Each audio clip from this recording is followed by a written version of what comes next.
বাংলাদেশের জনগণ আর পাকিস্তানে বসবাস করতে চায় না। জনগণ স্বাধীনতা চায়, কিন্তু স্বাধীনতা লাভের পথে খুবই কঠিন ছিল, যা জানতে পেরেছিলেন নেতা বঙ্গবন্ধু শেখ মুজিবুর রহমান।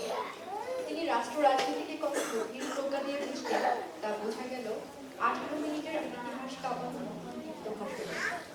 বঙ্গবন্ধু এক মহাকাব্য রচনা করে গেলেন, জীবিত কণ্ঠে উচ্চারণ করে গেলেন বাঙালির হাজার বছরের চাওয়া পাওয়া দুঃখ কষ্টের কথা।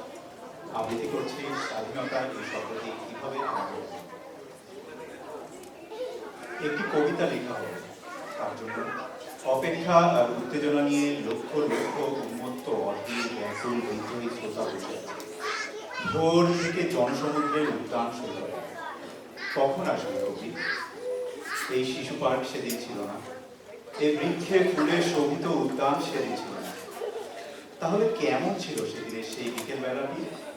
তাহলে কেমন ছিল শিশু পার্কে বেঞ্চে বৃক্ষে ফুলের বাগানে ঢেকে দেয়া এই ঢাকার হৃদয়ের মাঝখানে? জানি সেদিনের সব স্মৃতি মুছে দিতে হয়েছে উত্তত কালো কালো।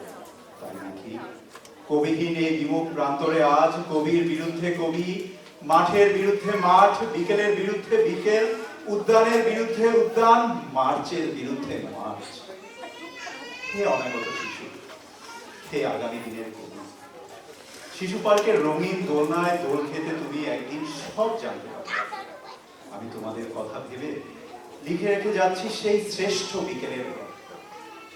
সেদিন এই উদ্যানের রূপ ছিল ভিন্নতর, না পার্ক, না ফুলের বাগান, এসবের কিছুই ছিল না।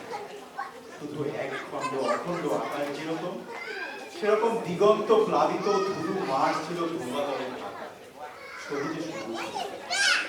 আমাদের স্বাধীনতা প্রিয় প্রাণের সবুজ এসে মিশেছিল এই ধুধু মাঠে। কপালে কবজিতে লাল শালু বেঁধে এই মাঠে ছুটে এসেছিল কারখানা থেকে লোহার শ্রমিক। লাঙল জোয়ার কাঁধে এসেছিল ঝাঁক বেঁধে উলঙ্গ কৃষক। পুলিশের অস্ত্র কেড়ে নিয়ে এসেছিল প্রদীপ্ত যুবক।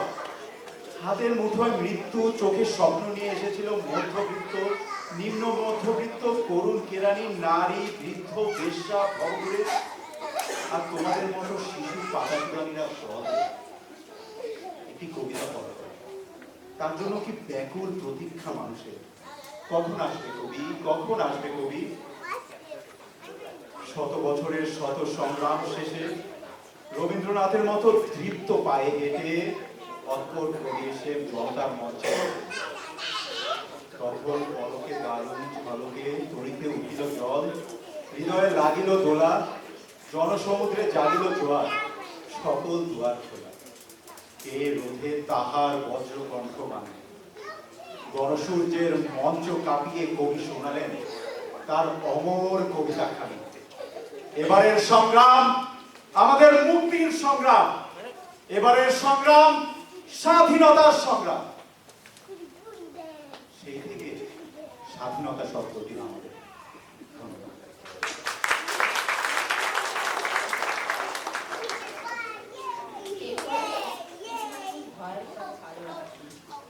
অপারেশন সার্চলাইটের নামে নির্বিচারে গণহত্যা শুরু হয় মিরাপুরে। নির্বিচার হত্যা, জ্বালাও পোড়াও স্বাধীনতাকামী বাঙালিদের কণ্ঠ বুলেট দিয়ে চিরতরে স্তব্ধ করার আনুষ্ঠানিক যাত্রা। পৃথিবীর জঘন্যতম এই গণহত্যা অপারেশন সার্চলাইটে যেন কোনো সাক্ষী না থাকে, সেজন্য বিদেশি সাংবাদিকদেরকে 26শে মার্চ সকালে ঢাকা থেকে বের করে দেওয়া হয়। সাংবাদিকদের সকল ধরনের সকল কিছুকে আলোকচিত্র, প্রতিবেদন ও নোট বই আটক করে একটি বিমানে তুলে দেওয়া হয়। 25শে মার্চ মধ্যরাতে শেখ মুজিবুর রহমান পাকিস্তানি হানাদার বাহিনীর হাতে গ্রেফতার হন। 1971 সালের 27শে মার্চে পাকিস্তান হানাদার বাহিনীর চোখ এড়িয়ে তাজউদ্দিন দুর্গম যাত্রার সঙ্গী ব্যারিস্টার আমিরুল ইসলামের সঙ্গে ঢাকা ত্যাগ করার সময় রাস্তা থেকে কুড়িয়ে পাওয়া একটি চিঠিতে তিনি তার স্ত্রী সৈয়দা জোহরা খাতুন লিলিকে লিখেছিলেন, লিলি, আমি চলে গেলাম, যাবার সময় কিছুই বলে আসতে পারিনি, মাফ করে দিও, আবার কবে দেখা হবে জানি না। মুক্তির পর তুমি ছেলে মেয়ে নিয়ে 7.5 কোটি মানুষের সাথে মিশে যেও। মানুষের স্বাধীনতার আকাঙ্ক্ষাকে তারা কামান ট্যাঙ্কের নিচে ঘুরিয়ে দেওয়ার চেষ্টা করে। শাসক দল ধারণা করেছিল বাঙালির স্বাধীনতার স্বপ্নকে রুখে দেওয়া সম্ভব হবে, কিন্তু হলো ঠিক উল্টোটি। বাঙালির প্রত্যাশিত স্বাধীনতার যাত্রা শুরু হলো বাংলাদেশের ভূখণ্ডে বেঁচে উঠল পাকিস্তানি শাসনের চিরবিদায়ের ঘোষণা।